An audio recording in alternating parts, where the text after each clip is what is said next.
وہ گلے میں بل بورڈ ڈال کے پھر رہے ہوتے ہیں، نمبر پلیٹ ڈال کے کہ میں را کا ایجنٹ ہوں، یا انہوں نے اشتہار لگائے ہوئے ہیں کہ جس طرح ہمارے چھپتے ہیں نا کہ چیچوں کی بلیاں کا نمائندہ مقرر ہونے پہ ہم چودھری فراز وڑیچ کو مبارکباد پیش کرتے ہیں، اس طرح کے اخبارات اشتہار میں چھپتے ہیں نا مقامی اخباروں میں، یا نیا آئی فون موبائل لینے کے اوپر ہم جو ہے وہ منڈی بہاوت دین کے جو چودھری جو ہیں وہ گل شیر کو ہم مبارکباد پیش کرتے ہیں، اس طرح کے اشتہار چھپتے ہیں۔ تو کیا میجر پرکاش رام نے کوئی اس طرح کا اشتہار چھپوایا تھا کہ صحافیوں کو پتا تھا کہ جی کہ وہ ہے خفیہ ایجنٹ ہے، یہ مل رہا ہے؟ یار خدا کا خوف کریں۔ تو اگر اتنے مطلب ہے کہ وہ یہ آج کل تو دور سمارٹ فون کا ہے، اگر وہ ملاقات کر رہے تھے، باہر نکلے تھے صحافیوں سے کہ جی آپ اس کے ساتھ کس طرح پھر رہے ہیں، وہ شاہ رخ خان کے ساتھ پھر رہا تھا، یعنی اتنا پرامیننٹ جاسوس ہوتا ہے، تو یہ کچی گولیاں کیوں کھیلتے ہیں یار؟ یہ کیا تک بنتا ہے اس خبر کا؟ میرے سے سمجھ میں نہیں آ رہا، مطلب کیا؟ اچھا اب معاملہ یہ ہے کہ جو میجر عادل راجہ صاحب جو کر رہے ہیں نا، یہ میں پہلے دن سے کہتا ہوں کہ یہ پاکستان کے خلاف ہے، اور وہ کس بنیاد پر کر رہے ہیں؟ وہ حب الوطنی کے جذبے کے تحت کر رہے ہیں۔ ان کو یہ لگتا ہے کہ جی کہ بقول ہمارے عمران ریاض صاحب، انہوں نے ایک تقریب میں خطاب کیا ہے، وہ پتہ نہیں کون سی تقریب تھی، لاہور میں تھی لگ رہی تھی، وہ جو میں نے اس کی ویڈیو دیکھی ہے ان کی، وہ کہہ رہے ہیں ہمیں 2 سال لگا کے ان صحافیوں کو جو دن رات جو ہے وہ عمران خان کا جنہوں نے جھنڈا اٹھایا ہوا تھا اور جنہوں نے نواز شریف اور زرداری کو چور کا، یہ جو پاکستان کے اداروں کے اوپر الزام لگا رہے ہیں کہ انہوں نے ہمیں ویڈیو ثبوت دکھا دکھا کے یقین دلایا 2 سال۔ اب بات سمجھیں، بات یہ ہے کہ اس وقت عمران ریاض صاحب بھی اور ارشد شریف صاحب بھی اور میجر سارے یہ جو ہیں عادل راجہ صاحب، یہ سارے کے سارے جو برسٹ آؤٹ کر رہے ہیں بیسیکلی تو وہ حب الوطنی کے جذبے کے تحت کر رہے ہیں۔ ان کا کیا، وہ تو اپنی طرف سے سروس کر رہے ہیں۔ اور یہ کیوں ہو رہا ہے؟ سوال یہ ہے کہ اتنا یہ میجر راجہ صاحب کے بارے میں تو میں کہتا ہوں یہ کیسے سپاہی ہیں جو یہاں سے دوڑ کے چلے گئے اور اب عجیب و غریب سے ٹویٹ کر رہے ہیں کہ کسی وسیم کوئی پتہ نہیں اس طرح کر کے اس کو کوئی عجیب و غریب کے نام لیتے ہیں کہ، اور پھر راشد نصیر صاحب جو بریگیڈیئر راشد نصیر ہیں لاہور کے، یہ جب کراچی میں تھے تو انہوں نے ان کو معطل کر دیا، پھر کسی نے ان کو بحال کر، عجیب و غریب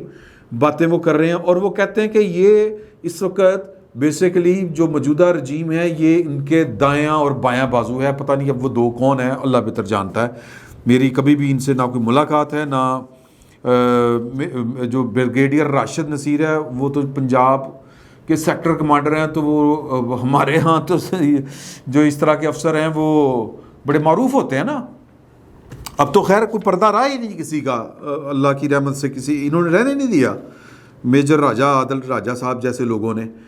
پوائنٹ اس میں یہ ہے کہ یہ جو بھی لوگ بول رہے ہیں، جہاں پر بھی بیٹھے بول رہے ہیں، راجہ عادل صاحب کو تو میں کہتا ہوں کہ آپ اچھے سپاہی ہیں، آپ یہاں سے فرار ہو گئے،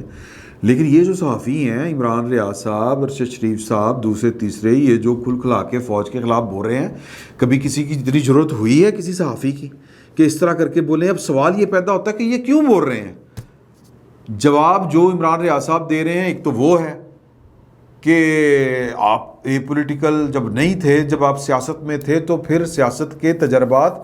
بعض اوقات جو ہوتے ہیں وہ ان کے نتائج غلط نکل آتے ہیں۔ عمران خان صاحب کا غلط نکلا، ان صحافیوں کو جو آپ نے 2 پولیٹیکل پارٹیوں کو ملعون اور پتہ نہیں مرتد اور پتہ نہیں کیا کیا، وہ کیا اس کو کہتے ہیں، مردودان حرم ٹھہرایا تھا، تو وہ کسی سیاسی عمل میں حصہ لے کے ٹھہرایا تھا۔ اب اگر آپ کہہ رہے ہیں کہ جی ہم سیاسی عمل کا حصہ نہیں ہے تو ویری گڈ، ہم آپ کو سپورٹ کرتے ہیں، آپ کو ہونا بھی نہیں چاہیے، لیکن یہ جو جرتیں ہیں نا جی، ہم بھی صحافی ہیں، اسی شہر اسی ملک میں رہتے ہیں، یہ جرتیں کسی کی مستعار لی ہوئی ہیں۔ یہ جو کہتے ہیں میجر راجہ عادل صاحب کے جی کہ ہمیں خاموش مجاہد اندر سے خبریں دے رہے ہیں کہ یہ چل رہا ہے، تو سر جی بات یہ ہے کہ یہ تجربہ جو بھی تھا عمران خان صاحب والا، اور جو تجربہ جنرل پرویز مشرف صاحب کے بعد سے شروع کیا تھا کہ جی کہ ان 2 پولیٹیکل پارٹیوں کی پاکستان کے سیاسی منظرنامے میں کوئی گنجائش نہیں ہے، وہ تجربہ الٹ پڑ چکا ہے۔ تو لہٰذا ہم جو ہیں، ہمارا یہ کلیم ہے میرے اور میرے جیسے جو قبیلے کے لوگ ہیں، میرا جس قبیلے سے تعلق رکھتا ہوں، جو دستور کی بالادستی پہ یقین رکھتا ہے، جو کہتا ہے کہ یہ ملک پاکستان کے عوام کا ہے اور پاکستان کے عوام کو ہی فیصلے کرنے کی اجازت ہونی چاہیے، یہ ان کا جو اختیار ہے، یہ پاکستان کے ریاستی ملازمین جو ہیں یہ ان کو ہائی جیک نہیں کرنا چاہیے، یہ غصب نہیں کرنا چاہیے۔ میں اس قبیلے سے تعلق رکھتا ہوں اور ہم نے اس کی سزائیں بھی بھگتی ہیں، اس طرح کی جو بات کرنے کی۔ لیکن یہ جو کچھ آپ کے ساتھ ہو رہا ہے یہ اسی کا نتیجہ ہے، اور بڑا خوفناک عمل ہے کہ یہ اشارہ ہے کہ جناب کہ گڑبڑ بہت سنگین ہے۔ تو ہم دعا بھی کرتے ہیں اور یقین بھی رکھتے ہیں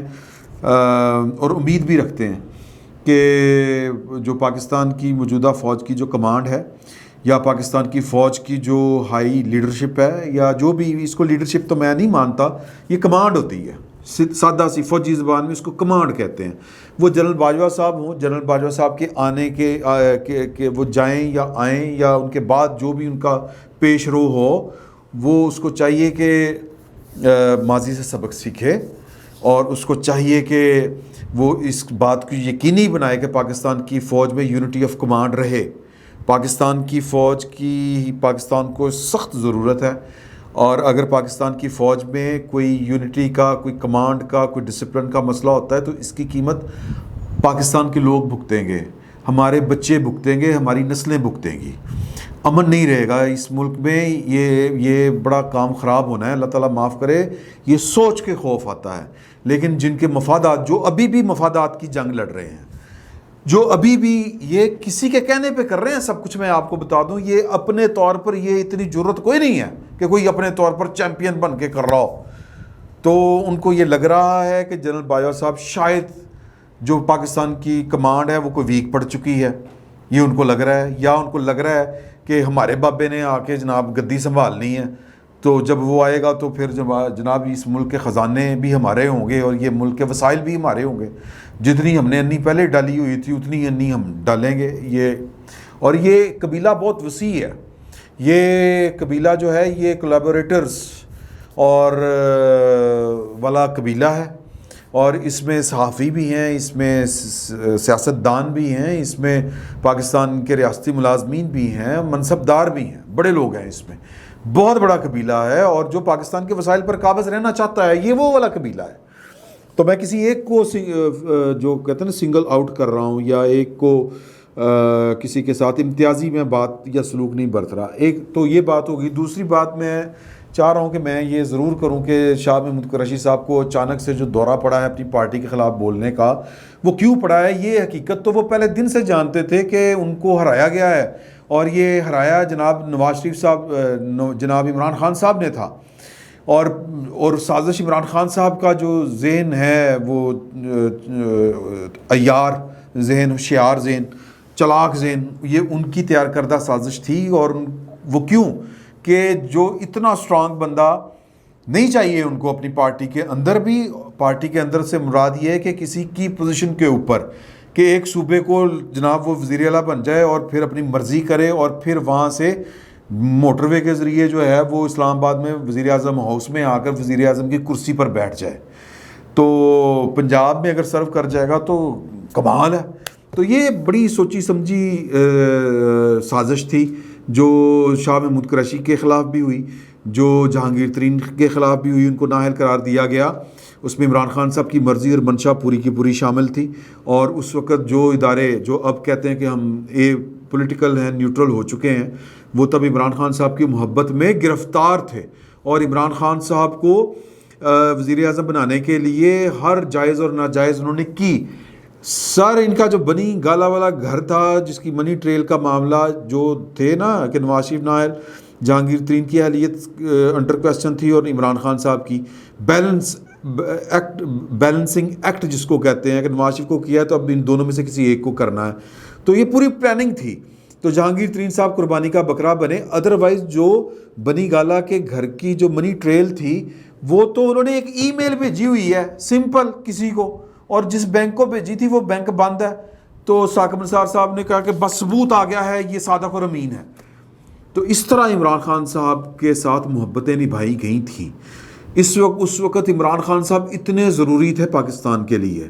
اس وقت عمران خان صاحب اتنے بڑے نجات دہندہ تھے پاکستان کے لیے کہ یہ آئے گا اور پاکستان کی کایا کلپ ہو جائے گی، کایا پلٹ جائے گی اور نیا پاکستان بن جائے گا۔ نیا پاکستان نہیں بننا تھا سر، یہ بھی پتہ تھا مالکان کو، صرف وجہ کیا تھی کہ ہمیں نون لیگ نہیں چاہیے، ہمیں نواز شریف نہیں چاہیے، اس کا سیاسی قد بہت بڑا ہو گیا ہے، ہمیں آصف علی زرداری نہیں چاہیے، وہ بڑا پولیٹیکل میچور ہے اور دونوں نے پارٹیوں نے سبق سیکھ لیے ہوئے ہیں، وہ اب ہم سے سوال کرتے ہیں۔ یہ ایک دو مرتبہ اور آگے تھرو پراپر چینل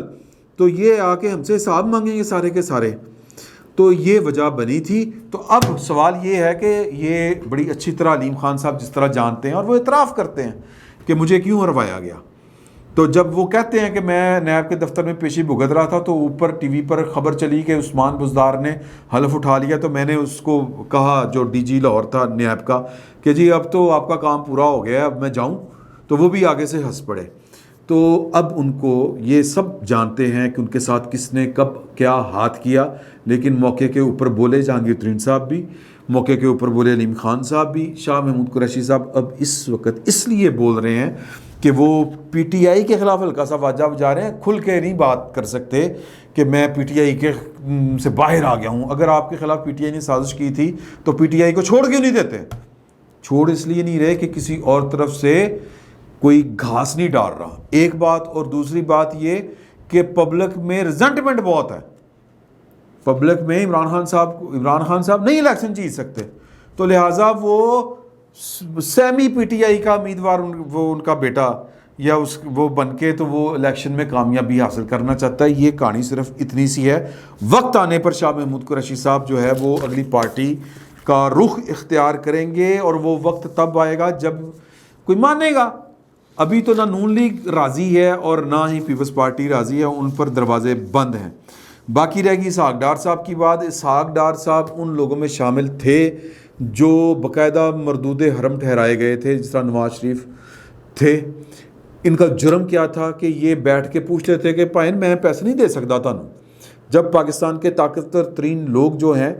وہ فون کرتے تھے کہ اتنے پیسے بھجوا دیں ہمیں چاہیے، تو وہ کہتے تھے کہ نہیں سوری پیسے نہیں ہے گیا، یہ نہیں ہے گیا۔ اور ان کے دور میں بعض اہم اداروں کی تنخواہوں کا بھی مسئلہ بنا کہ تنخواہیں لیٹ ہو جاتی تھیں، کیونکہ اسحاق ڈار صاحب جو ہیں وہ تھوڑا سا پرو پیپل ان کی پالیسیز بھی ہوتی ہیں، اور یہ پرو پیپل جو ہے وہ ان کے ایکٹس بھی ہوتے ہیں، تو لہٰذا یہ ڈالر کو ڈمپ کر کے بھی روپے کی قیمت کو بحال، یہ الزام ان کے سر کے اوپر ہے۔ تو یہ ناپسندیدہ لوگوں میں شامل تھے، اور اب ان کی واپسی کا مطلب یہ ہے کہ برف پگھلنا شروع ہو گئی ہے۔ اب اگر نواز شریف صاحب نے یہ ان کو بھیج رہے ہیں تو یہ ایک ٹیسٹر بھی ہو سکتا ہے۔ کل یا پرسوں میرا خیال ہے، پرسوں جو شیخ رشید صاحب ہیں وہ کہہ رہے تھے نا کہ نواز شریف واپس کیوں نہیں آ رہے جی، اب تو اب ان کی حکومت بھی ہے، تو یہ میرا خیال ہے کہ نواز شریف صاحب کی واپسی کا ہی سین آن ہو رہا ہے۔ اب اس میں تھوڑی سی ایک ٹرکی گیم ہے کہ عام لوگوں کا خیال ہے، اور اسحاق ڈار صاحب نے بات بھی کی ہے کہ جی کہ میں مفتاح اسماعیل کی یا وزیر خزانہ بنتا ہوں یا نہیں بنتا، یہ پارٹی کا فیصلہ ہوگا۔ وہ مفتاح اسماعیل کی جگہ نہیں آنا چاہ رہے، نہ وہ بننا چاہ رہے ہیں، کیا اس کو کہتے ہیں، وزیر خزانہ۔ وہ سننے اطلاعات ہیں کہ وہ چیئرمین سینٹ کا عہدہ سنبھالنا چاہتے ہیں، اور یہ چیئرمین سینٹ کا عہدہ جو ہے یہ اتنی آسانی سے ان کو ملنے والا نہیں ہے، پاکستان پیپلز پارٹی نہیں مانے گی، اور یہ الٹیمیٹلی یہ الیکشن جو ہیں دیکھیں پاکستان میں کچھ بھی ہو سکتا ہے۔ جو خبریں آ رہی ہیں نا کہ اکتوبر میں سے پہلے الیکشن بھی ہو سکتے ہیں، کوئی بڑی بات نہیں۔ ایک خبر یہ بھی ہے کوئی ایکسٹینشن بھی ہو سکتی ہے، ایک خبر یہ ہے کہ الیکشن ٹائم پہ ہوں گے، تو پاکستان میں کچھ بھی ہو سکتا ہے۔ پاکستان اللہ کی رحمت سے، میں اللہ تعالیٰ معاف کرے، یہ رحمت تو نہیں اس کو کہنا چاہیے، میں نے طنزاً یہ والی بات کہی تھی، لیکن اس پر طنز بھی نہیں کرنا چاہیے، اللہ تعالیٰ سے ڈرنا چاہیے۔ پاکستان میں معاملہ یہ ہے، ہماری بدقسمتی یہ ہے کہ یہاں پر کوئی چیز تو قاعدے قانون کے مطابق اس طرح سے تو ہوتی نہیں ہے۔ کسی کو پتہ تھا اکتوبر میں کہ عمران خان صاحب جو ہیں وہ اپریل میں وزیر اعظم نہیں ہوں گے؟ یا کسی کو پتہ تھا کہ شہباز شریف جو ہے وہ 5-6 مہینے بعد جو ہے وہ وزیر اعظم ہوگا اور اس کا بیٹا وزیر اعلیٰ پنجاب ہوگا؟ کسی نے سوچا بھی نہیں تھا۔ لیکن پاکستان میں یہ ہو گیا. تو پاکستان میں الیکشن جلد بھی ہو سکتے ہیں, اور جلد الیکشن اگر ہوتے ہیں تو یہ اتحاد جو ہے یہ اتحاد بنتے ہی ٹوٹنے کے لیے. یہ جو موجودہ حکومت کا اتحاد ہے یہ ٹوٹ بھی سکتا ہے. اور جو آج کل قومی اسمبلی میں جو شغل لگا اور جس طرح دھاندلی کے الزامات کے اوپر بلاول بھٹو زرداری نے اپنے اتحادیوں کو اور ہاتھوں لیا, یعنی کہ MQM کو, JUIF کو, تو وہ سمجھے نا کہ یہ محبت جو ہے, یہ میرج جو ہے, یہ قیامت تک کے لیے نہیں ہے, یہ تھوڑے عرصے میں ٹوٹ جانی ہے. تو یہ جو اتحاد ہے یہ ٹوٹنے کی وجہ بھی بن سکتی ہے اسحاق ڈار صاحب کی واپسی اور چیئرمین سینٹ کی خواہش. میرے پاس نمبر ہیں, پیپلز پارٹی کی 21 سیٹیں ہیں سینٹ میں, PMLN کی 17 ہیں, اور JUIF کی 5 ہیں, بلوچستان عوامی پارٹی کی 12 ہیں, اور MQM کی 3 ہیں. تو میرا خیال ہے کہ پیپلز پارٹی کے ساتھ یہ زیادہ سہولت سے جو اتحادی ہیں وہ رہ بھی سکتے ہیں. باپ تو خیر بالکل رہ سکتی ہے اگر باپ بھی ان کے ساتھ مل جائے, اور پھر باپ والوں کے باپ بھی جو ہے وہ زیادہ جو کمفرٹیبل ہے ان کے ساتھ. تو میرا خیال ہے کہ نون لیگ کو اس طرح کا پنگا تو نہیں لینا چاہیے, لیکن وہ سیاستدان ہیں بھائی, انہوں نے پتہ نہیں کیا سوچا ہوا ہے کیا نہیں سوچا, لیکن اگر وہ کوشش کریں گے, خواہش کریں گے کہ جی کہ چیئرمین سینٹ بن جائے پیپلز پارٹی کی بجائے اسحاق ڈار, تو پھر پھڈا ہوگا. تو لیکن یہ ایک ٹیسٹ کیس بھی ہے کہ نواز شریف صاحب کی واپسی سے پہلے اسحاق ڈار صاحب کی واپسی, کہ پاکستان کی اسٹیبلشمنٹ جہاں پر اسحاق ڈار صاحب جو تھے وہ ناقابل قبول تھے, وہ ان کو میرا مطلب ہے ہضم ان کی واپسی ہوتی ہے کہ نہیں ہوتی. تو چیزیں تو اسی طرح ہی چلتی ہیں سیاست میں, زمینی حقائق اور طرح کے ہیں. نعروں کتابوں میں ہم جو ہے وہ انقلاب کی باتیں کرتے ہیں, کوئی انقلاب نہیں آ رہا پاکستان میں. ان سیاستدانوں نے پاکستان کی اسٹیبلشمنٹ کے ساتھ اسی طرح پھونک پھونک کے چلنا ہے اور مزاج کو دیکھتے ہوئے چلنا ہے. فی الوقت اتنا ہی, بہت بہت شکریہ آپ کا.